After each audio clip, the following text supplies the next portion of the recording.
Dremulak. Greetings, Dovahkiin. Welcome to the show. Today we're going to be continuing the series on focusing one show on each attribute, and this will be the last of the single attribute series, focusing in on a strength-based deck. The concept of what I have built here is going to be an extremely aggressive build, starting right off of the bat with things like Fiery Imp and Circle Initiates, Greystone Ravagers. These cards should be allowing me to get strength onto the field immediately and to begin pushing through. There are quite a lot of prophecy cards in the lower element of the curve for strength, and I am going to be attempting to take full advantage of them. As with the other attributes, I'm keeping the number of legendaries that I am placing into these decks down to a minimum of just 3.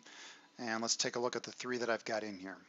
First off is the Skyforge, a 3-drop support card that when you use it for the first 3 times gives one of your creatures a steel dagger, which basically gives them 1 extra attack. And then it turns into the Underforge, where it begins turning your creatures into werewolves. Next, we have Garnak, who is a 4/5 with Breakthrough and stops players from having more than 7 magicka for endurance-based decks that are trying to really ramp up. That's a bit of a problem. And lastly, we have Reeve, a 3/5 for 4 mana, who says that every time he attacks, he's first going to deal 2 damage and then increase that amount of damage to my opponent. So the more times he swings, the more damage he is going to be dealing. And without further ado, let's go right into some gameplay.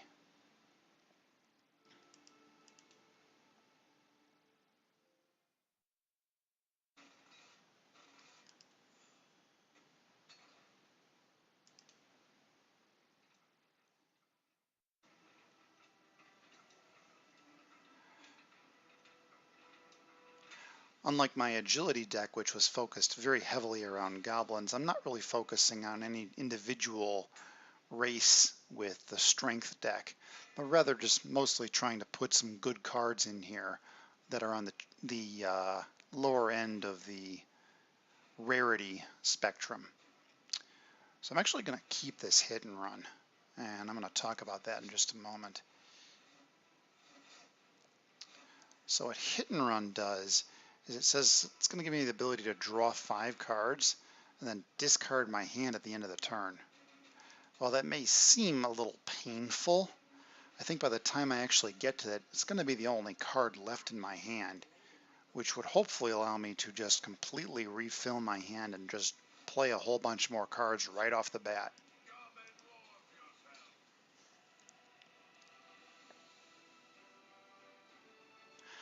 This is actually going to be the first time I've ever actually put hit and run into a deck, and I'm really curious to see how well it does.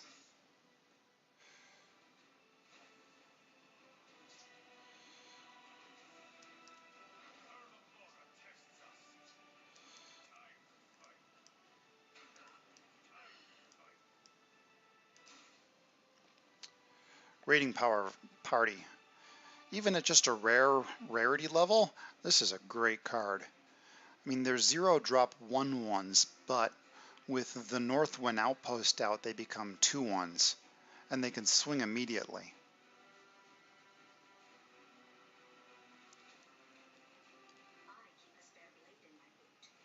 I appear to be going up against another very aggressive deck.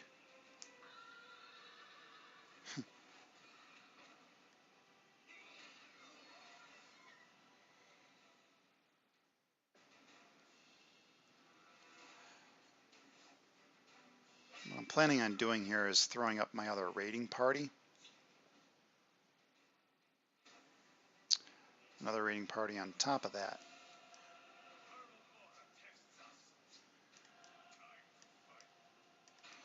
And then I want to bring out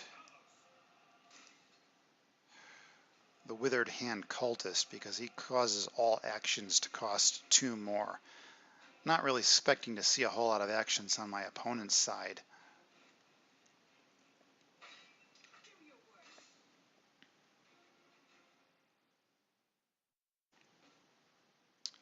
But if they are running any, I would love to just get rid of them.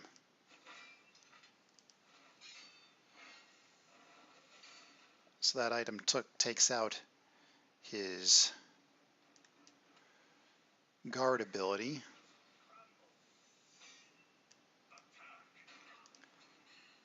And rather than just swinging straight at him, I want to try and leverage what's going on the field. I want to be in control of the field. My opponent appears to have an item-based deck. Ooh. Oh, there's the Skyforge.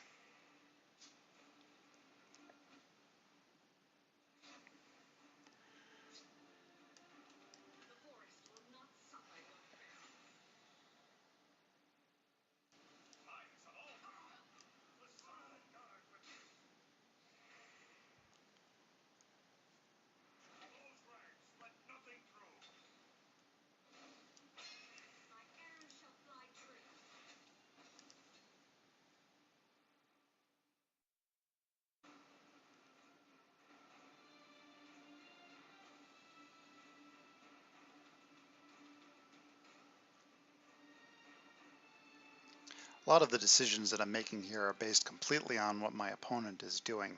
I need to keep pace with him. I'm actually slightly behind him right now on health, 18 to 14. That is an amazing card that he is not really getting a chance to take full use out of, because he's only got one other creature on the field.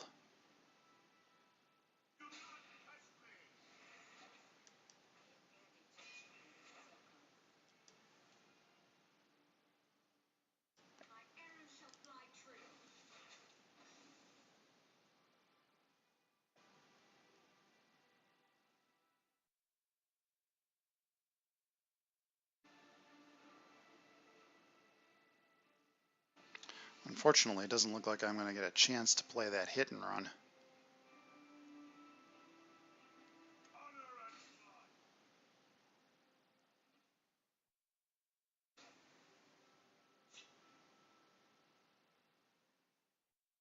Let's see here, I'm going to need the Skyforge up.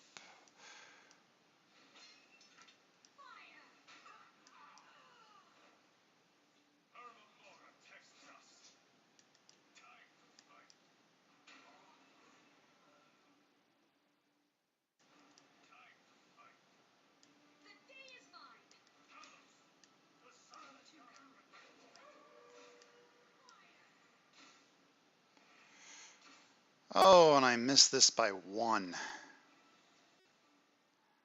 I already know he can kill me because he's got that weapon that came back that would give this guy +5/+0.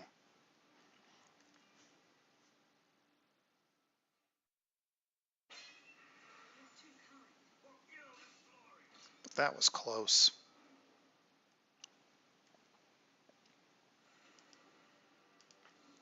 As with the other shows that I've been doing with the single individual attributes, I'm going to play 2 games. That was the first, which I just barely missed by 1 health. And here comes the second.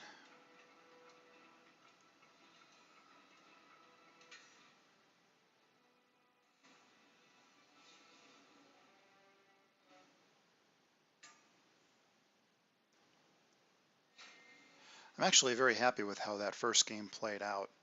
Even though I didn't quite win it, I kept my opponent pretty darn close to the edge of his seat.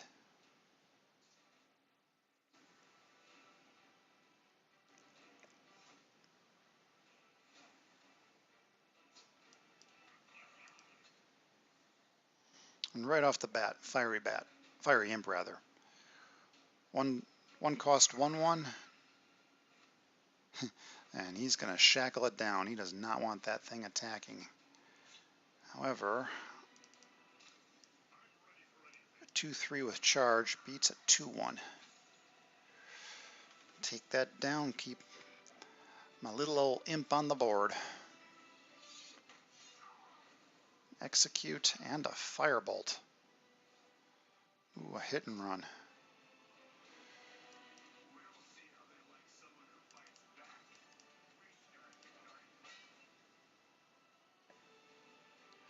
I am going to need to wait at least a little while before I can play that, because if I drop it down with 4 mana, I'm not going to have any mana left to use whatever I find.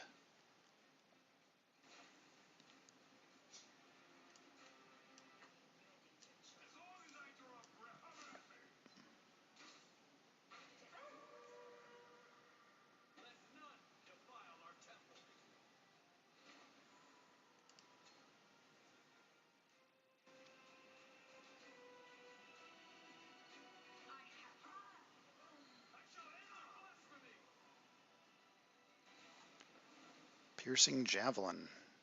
A lot of removal over there. 2 hit and runs don't do much. Although depending upon what I draw next turn, I may cast one.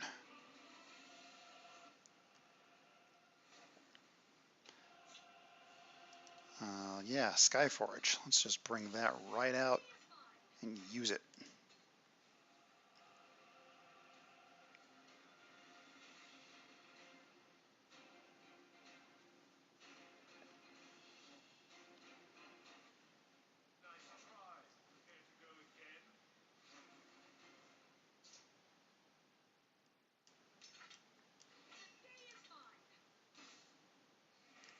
Hit and run. Here we go. Let's see what we can do.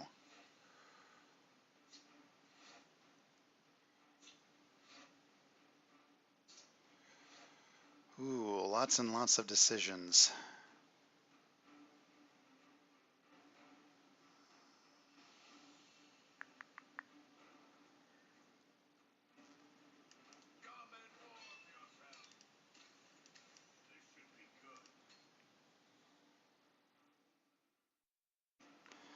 And there goes my hand.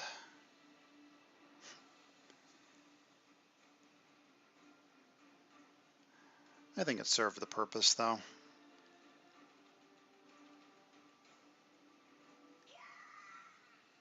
Shrieking Harpy.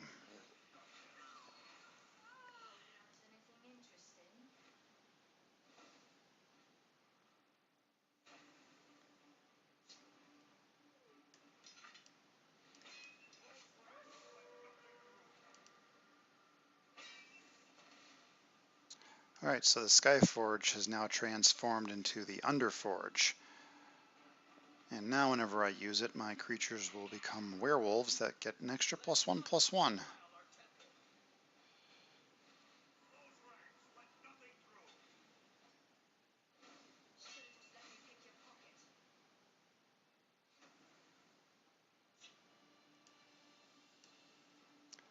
Not a lot of reason. Actually, there's no reason to give that an extra +1/+1. It's going to die anyways. However, my good friend, the Withered Hand Cultist, the bigger I can get him, the better. This looks like a deck that's probably running a lot of actions. Manticora.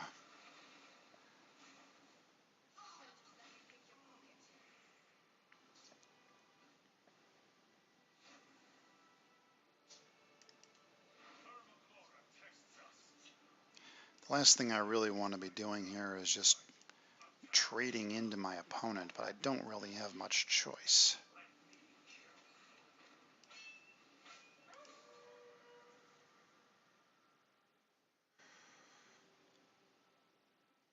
This would have been a great time to draw that other hit and run. Well, that's unfortunate. Unlikely to bring a very fast end to this game.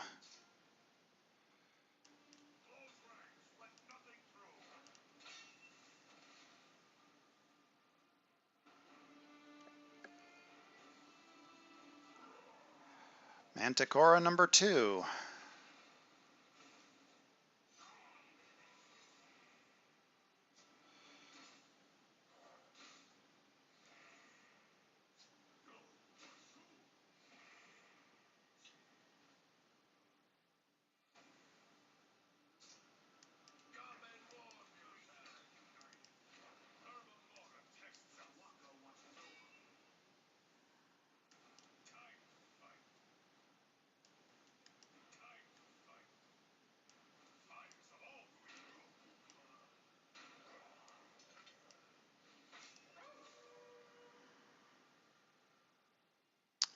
but that does look like it's going to be it.